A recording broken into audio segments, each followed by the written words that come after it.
Estar vulnerável na vida é algo que todos nós podemos experimentar. Não é uma busca. Confesso que eu não buscaria isso e acho que você também não o faria. Buscar a vulnerabilidade. Não, nós queremos segurança. Mas a condição humana, o fato de sermos gente, o fato de estarmos vivendo tramas humanas com pessoas falhas, assim como nós, vez e outra, nós iremos nos encontrar em situações extremamente vulneráveis, em que nós iremos precisar de nos refugiarmos, iremos precisar de um chão para pisarmos com os nossos pés, porque a vida naquele momento tornou-se uma grande areia movediça. E quanto mais nos debatemos, mais nos afundamos. E aí precisamos de encontrar esse lugar forte e seguro para organizarmos a nossa mente e o coração, nossa alma e espírito, organizarmos a nossa vida. O Senhor é o nosso lugar seguro e é sobre isso que eu quero falar hoje, meu lugar seguro. E eu quero iniciar então esse momento lendo no livro de Salmos, capítulo 91, os primeiros 4 versos, que dizem assim: aquele que habita no esconderijo do Altíssimo, à sombra do Onipotente descansará. Direi do Senhor, Ele é o meu Deus, o meu refúgio, a minha fortaleza, e nele confiarei. Porque Ele te livrará do laço do passarinheiro e da peste perniciosa. Ele te cobrirá com suas penas e debaixo de suas asas te confiarás. A sua verdade será o teu escudo e broquel. Esse é um salmo muitíssimo conhecido e por algumas vezes já ministrei nesse salmo. Mas eu quero falar um pouquinho sobre segurança. Olhar para esse salmo e pensar sobre o tema segurança. Dizia agora há pouco que nós estamos em busca disso. Nós estamos em busca de segurança o tempo todo. Quando nos relacionamos com alguém, quando adquirimos um bem, quando pensamos numa viagem, quando temos nossos filhos, quando estamos falando da escolha por uma universidade, a mudança profissional, um investimento financeiro, o tempo todo nós estamos buscando segurança.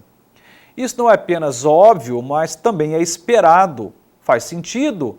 Ninguém vai buscar o contrário, ninguém quer se sentir inseguro, vulnerável, mas a vida, de algum modo, traz para mim e para você alguns desafios que deixam bem claro para nós de que nós podemos sim perder o controle e nos tornarmos vulneráveis. E o que fazer numa hora dessa? Então o Salmo 91, especialmente os primeiros 4 versos, trazem aqui algumas orientações espirituais muito relevantes. Ele começa dizendo: aquele que habita no esconderijo do Altíssimo, à sombra do Onipotente descansará.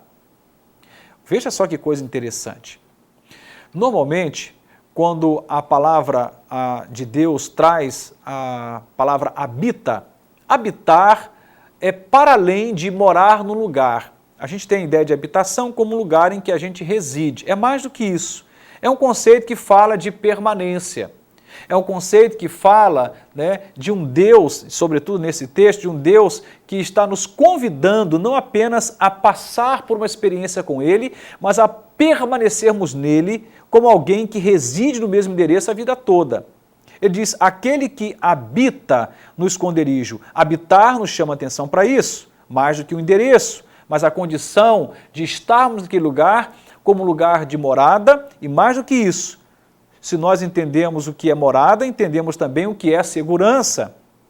Portanto, a ideia que chama a nossa atenção logo no início é que o texto nos propõe a encontrar um lugar de segurança e que aparece no primeiro momento como sendo uma habitação. Só que ele diz, o Senhor, o Senhor, o Altíssimo, a sombra desse Onipotente é o lugar em que eu vou encontrar descanso. Então ele me convida a habitar na presença de Deus. O texto me convida a permanecer na presença de Deus e a me refugiar nesse Deus e a encontrar descanso nesse Deus. Só que tem um detalhe. O texto deixa bem claro que esse descanso, ele reside debaixo da sombra do Onipotente. Deus não muda. Deus não muda o seu lugar, o seu caráter, Deus não muda as suas escolhas. Ele é Deus, ele não erra como nós. Mas vez e outra, eu e você acabamos saindo debaixo da sombra desse Deus. Tomamos decisões, fazemos escolhas e que ao invés de nos refugiarmos debaixo da sombra do Altíssimo, nós vamos para longe dessa sombra e de repente encontramos um sol escaldante, um calor absurdo, terrenos áridos, falta de água, escassez, dificuldade. E algumas pessoas, não entendendo esse momento de dor, acabam culpando a Deus. Mas a pergunta é, quem mudou de lugar?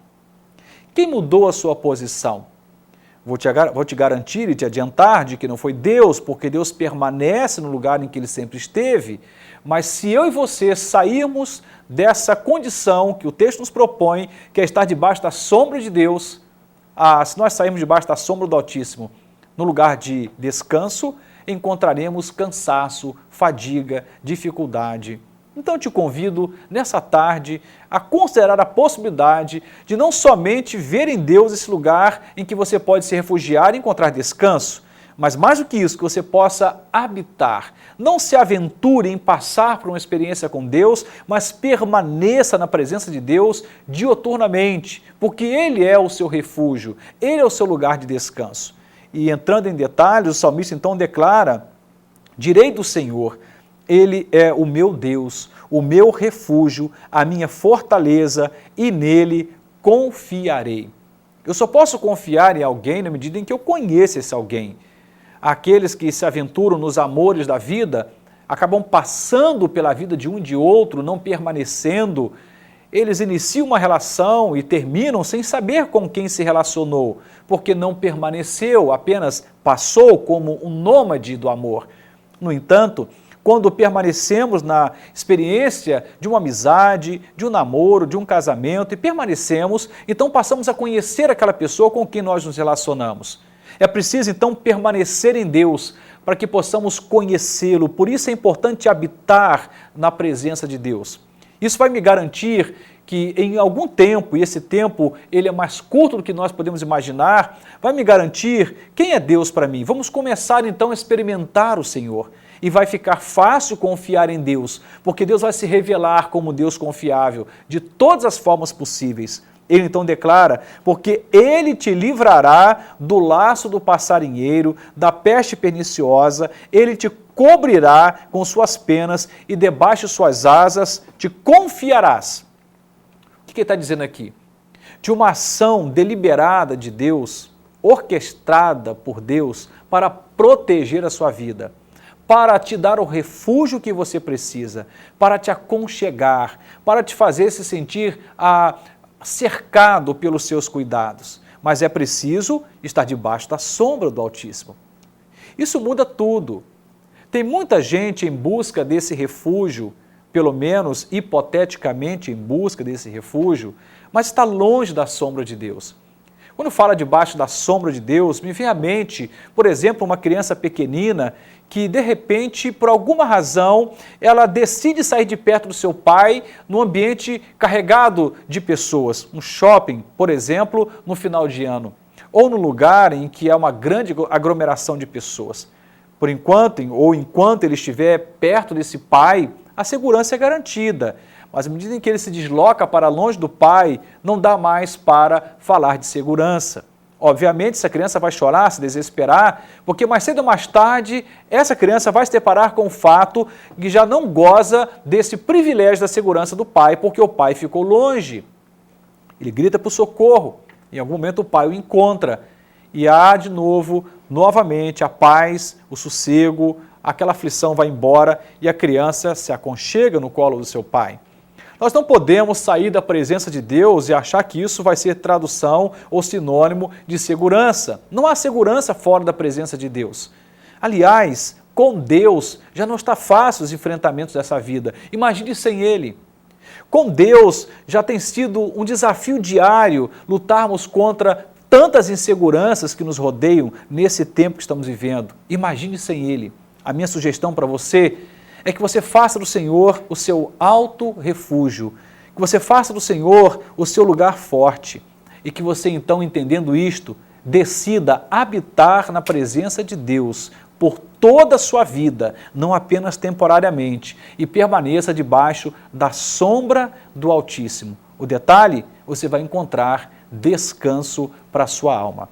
Deus abençoe a sua vida e te ajude a fazer esse percurso na direção de Deus. E chegando lá, habite, não apenas passe, permaneça. Que Deus te abençoe.